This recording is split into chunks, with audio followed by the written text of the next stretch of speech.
À l'intérieur de ce petit robot de service se trouve un système de navigation laser et des moniteurs de détection de l'environnement et il est connecté à un réseau de contrôle 5G.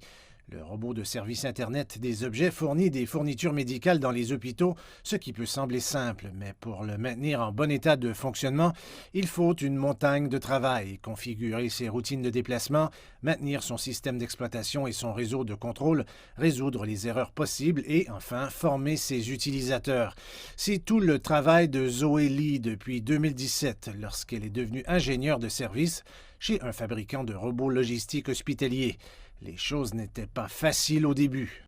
Lorsque je suis rentrée dans l'industrie, nous manquions de personnel et nous faisions face à des demandes croissantes de la part des hôpitaux. Chacun de nous a fini par travailler sur plusieurs projets à la fois. Les clients étaient très exigeants et cela pouvait prendre plusieurs semaines, voire un mois pour terminer un projet. Mais maintenant, tout le processus peut être terminé en une semaine seulement. Maintenant que l'entreprise a mûri, nous avons plus de clients. L'entreprise s'est développée et peut gérer plus de travail et je suis mieux payée. Cette meilleure rémunération peut expliquer en partie le fait que le nombre de ses collègues a plus que doublé depuis son arrivée, bien que ce ne soit toujours pas suffisant pour l'entreprise qui a vu ses ventes doubler l'année dernière. Et pour chaque robot vendu par l'entreprise, il lui faut un ingénieur pour terminer l'installation côté client. Comment peuvent-ils être sûrs d'embaucher du personnel qualifié? Et selon les normes nationales nouvellement publiées, le travail de Mme Lee, ce que son entreprise appelle un ingénieur de service, a maintenant un nom officiel: installateur et débogueur d'appareils de l'Internet des objets. Selon les normes, un professionnel qualifié doit avoir de solides compétences d'apprentissage, d'analyse et de prise de décision. Des compétences en communication, des capacités informatiques et une bonne coordination oculo-manuelle sont également requises.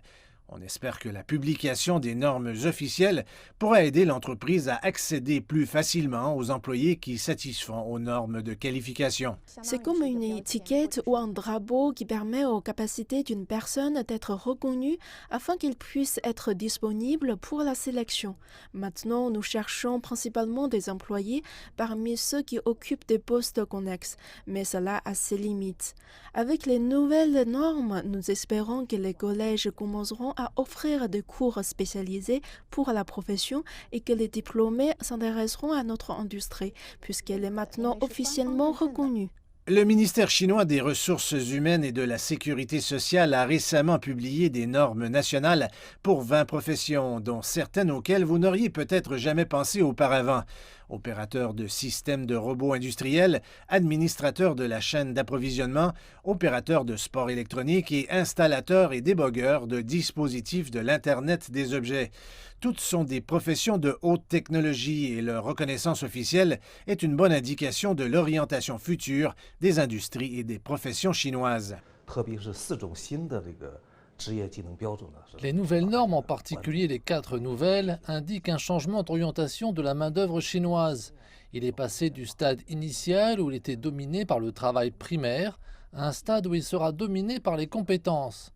Les industries de haute technologie exigent une forte demande de professionnels pour la haute technologie où les compétences sont importantes.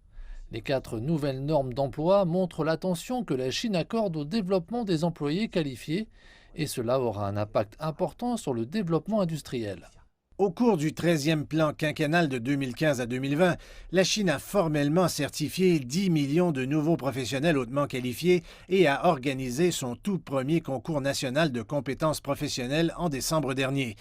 La recherche de talents est inscrite dans le 14e plan quinquennal qui commence cette année et le ministère des Ressources humaines et de la Sécurité sociale a déclaré que la formation professionnelle continuerait d'être vitale pour le développement de l'économie et que la standardisation croissante des professions qualifiées jouerait un rôle crucial à cet égard.